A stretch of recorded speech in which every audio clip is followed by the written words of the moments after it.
Hello friends, welcome back to trading DNA India. चलिए weekly analysis शुरू करते हैं। पहले निफ्टी की बात करते हैं। अगर मैं निफ्टी की बात करूं तो इस हफ्ते का प्राइस एक्शन आप क्लियरली देख सकते हैं कि लास्ट वीक के हाई के ऊपर जाके हमने क्लोजिंग दिया है, तो एक अच्छा बुलिश मोमेंटम हमें निफ्टी में देखने मिला। उसके अलावा सपोर्ट डेफिनेटली 19,223 पे हमको मिला था लास्ट, जो कि अभी भी टेस्ट नहीं हुआ है।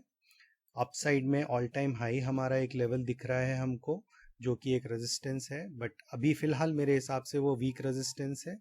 वीकली चार्ट पे अगर मैं बात करूं तो मुझे बहुत क्लियरली पुल बैक जो एक सिचुएशन बनी हुई थी पिछले 3 हफ्तों से, वो कहीं ना कहीं वो पुल बैक मेरे हिसाब से कंप्लीट हो गया है निफ्टी में। लोअर टाइम फ्रेम पे जाकर देखेंगे कि कैसा दिख रहा है और कहाँ से हमको एक बाइंग मोमेंटम देखने मिल सकता है। इसके अलावा प्रीवियस टू प्रीवियस वीक का जो हाई था वो भी हमने एक मार्क किया हुआ था पिछले हफ्तों में, जहां हमने बोला था कि प्राइस एक्शन इसके ऊपर जब तक नहीं होगा तब तक हम बुलिश नहीं मान सकते। तो ये दो प्रीवियस हाईज डेफिनेटली प्रोमिनेंट है। लास्ट वीक का जो कैंडल है उसका लो भी प्रोमिनेंट था जो हमने मार्क किया था। तो ये 4 लेवल्स मुझे वीकली चार्ट के ऊपर निफ्टी के मिल गए हैं। इन लेवल्स के साथ हम डेली चार्ट पर चलते हैं और देखते हैं वहां पर कोई लेवल है क्या। तो डेली चार्ट पर अगर आप देखेंगे तो मुझे क्लियरली एक लेवल दिखाई देता है जो कि थर्सडे का हाई है, विच इज 19,846, जो एक रेजिस्टेंस हो सकता है मार्केट में। इसके अलावा और कोई लेवल मुझे दिखाई नहीं दे रहा है डेली टाइम फ्रेम के ऊपर। आवरली चार्ट पर जाकर अगर हम देखेंगे तो आवरली चार्ट पर हमें क्लियरली दिखाई देगा कि हमारा जो प्राइस एक्शन है, ये हमने हाई लगाया था लास्ट स्विंग हाई, उसके बाद हमने मार्केट में एक लो लगाया, फिर वहाँ से थोड़ा सा रिट्रेसमेंट देके एक नया लो लगाया, उसके बाद हमने लोअर हाई लगाया, फिर लोअर लो, उसके बाद इंटरनल स्ट्रक्चर बना के इसको वापस एक लोअर हाई बनाया जो कि इस हाई के नीचे था। तो डेफिनेटली ये एक इंटरनल स्ट्रक्चर काउंट हुआ, क्योंकि उसके बाद एक नया लो हमने मार्केट को देखा। फिर हमने रिट्रेस किया, डीप रिट्रेसमेंट के बाद वापस एक नया लो मार्केट में लगाया, फिर हमने पुल बैक दिया। पुल बैक के बाद हमने मार्केट में एक नया लो नहीं लगाया, लेकिन मार्केट स्ट्रक्चर को ब्रेक करके हमने मार्केट में एक हायर हाई लगाया। उसके बाद उसका पुल बैक देखा, और उस पुल बैक के बाद में अभी भी अगर मैं बात करूं तो आज के प्राइस एक्शन में, फ्राइडे के प्राइस एक्शन में, हमने यहाँ तक रिट्रेसमेंट दिया है और उसके बाद दो रेड कैंडल्स हमने लास्ट में मार्केट में देखी हैं आवरली बेसिस पे। तो इस स्ट्रक्चर को अगर मैं थोड़ा सा एनालाइज करूं, ये जो हमारा वीकली लेवल था जहां हम बोल रहे थे कि इस लेवल के ऊपर जब तक प्राइस ट्रेड नहीं करेगा तब तक हम बुलिश नहीं मान सकते। इस लेवल को मैं कंसिडर करूंगा as a change of character, और ये change of character because price अगर आप देखेंगे तो प्राइस वापस उस स्विंग हाई के नीचे आके ट्रेड कर रहा है आज गैप डाउन होने की वजह से। तो हमें इसको supply and demand based structure ही मानना होगा मेरे हिसाब से। और यहाँ से अगर मैं फिर रिट्रेसमेंट प्लॉट करूं, लास्ट का जो 25% है, मुझे लगता है वहां तक रिट्रेस हो सकता है, इस लेवल तक रिट्रेस हो सकता है निफ्टी, जो कि है 19,462 का लेवल। बट ये रिट्रेसमेंट श्योर शॉट नहीं है। ये जब ही होगा जब निफ्टी इस लेवल को तोड़ के 19,635 के लेवल को तोड़ के और डाउन साइड में ट्रेड करना शुरू करता है।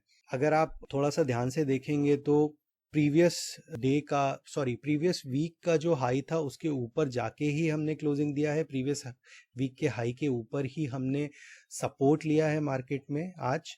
तो मुझे लगता है कि ये जो जोन है, ये जोन बहुत इंपॉर्टेंट है फिलहाल इमीडिएट बेसिस पे। अगर मंडे को फ्लैट ओपन होता है निफ्टी तो चांसेस हैं कि ये जोन पे उसको सपोर्ट मिल जाएगा। अगर गैप डाउन होता है और इस जोन के नीचे ओपन होता है तो डेफिनेटली मुझे लगता है फिर रिट्रेसमेंट डीप होगा और 19,460 के आसपास आ जाएगा वापस, जहां पे फिर हमको फर्दर डिमांड अपॉर्चुनिटीज देखने को मिलेंगी। उसके अलावा अगर गैप अप खुलता है 19,843 के ऊपर, या फिर आवरली बेसिस पे जो ये स्विंग स्ट्रक्चर हमने अभी लगा दिया है 19,805 का, इसके ऊपर अगर ट्रेड करता है तो डेफिनेटली निफ्टी को हम बुलिश कंसिडर करेंगे और फिर हम ये 20,222 का जो लेवल है इसको टारगेट करेंगे to the upside.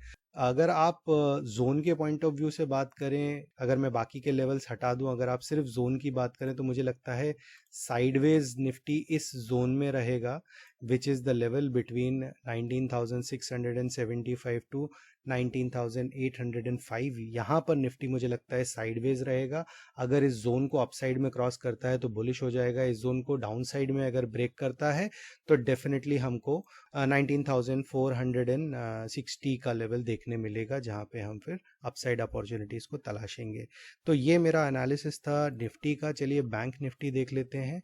Bank Nifty अगर मैं बात करूं तो वीकली चार्ट के ऊपर एक बुलिश मोमेंटम तो दिखाया, प्रीवियस वीक के हाई के ऊपर जाके ट्रेड करना शुरू किया बहुत थोड़े टाइम के लिए, लेकिन एक सेलिंग प्रेशर लेके प्रीवियस रेंज के अंदर ही क्लोजिंग दी है। हालांकि क्लोजिंग बेसिस पे अगर मैं बात करूं तो वीकली बेसिस पे आप देखेंगे तो हमने नया लो देखा है मार्केट में इस हफ्ते। और हिस्टोरिकली अगर स्ट्रक्चरली बात करूं तो आप देखेंगे स्विंग लो ये था, यहाँ से हमने हाई लगाया, उसके बाद एक पुल बैक, और फिर उस पुल बैक के अंदर ही अभी हम फिलहाल ट्रेड कर रहे हैं।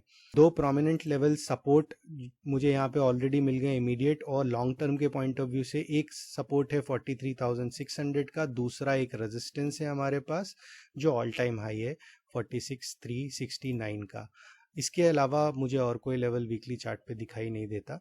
डेली चार्ट पर अगर मैं बात करूं जाके एक लेवल अगर मैं मार्क करना चाहूं डेली चार्ट पे, तो मुझे डेली चार्ट पे ये जो स्विंग हाई है 44,710 का, ये भी एक रेजिस्टेंस दिखाई दे रहा है। तो इसको मैं, इन दोनों लेवल्स को बहुत करीब है तो मैं एज अ जोन कंसिडर करूँगा। तो ये जोन हमारी जो है ये हो जाती है 44,566 से लेके 44,710 के बीच में, जहाँ मुझे लगता है रेजिस्टेंस फेस करेगा। उसके बाद हमारा इमीडिएट सपोर्ट वीकली चार्ट से आ रहा है। तो चलिए आवरली चार्ट पर जाकर देखते हैं मार्केट स्ट्रक्चर हमें कैसा दिख रहा है। तो अगर मार्केट स्ट्रक्चर को मैं यहाँ पे प्लॉट करना शुरू करूँ तो ये हमारा प्रीवियस स्विंग हाई था, जहाँ से हमने लो लगाया, फिर उसको रिट्रेस किया, एक लोअर लो लिया, फिर lower high, lower low, lower high, lower low, lower high, and then again lower low, and then हमने चेंज ऑफ कैरेक्टर विटनेस किया। उसके बाद फिर पुल बैक किया, उसको वापस अपसाइड में पुल बैक किया और फिर फर्दर ब्रेक कर दिया टू द डाउन साइड। तो ये क्लियर स्ट्रक्चर मुझे दिखाई दे रहा है बैंक निफ्टी का। रेजिस्टेंस जोन 2 बार टेस्ट हो चुका है, तो मुझे लगता है रेजिस्टेंस जोन कंपैरेटिवली वीक है और हमने चेंज ऑफ कैरेक्टर भी अभी विटनेस कर लिया है मार्केट में।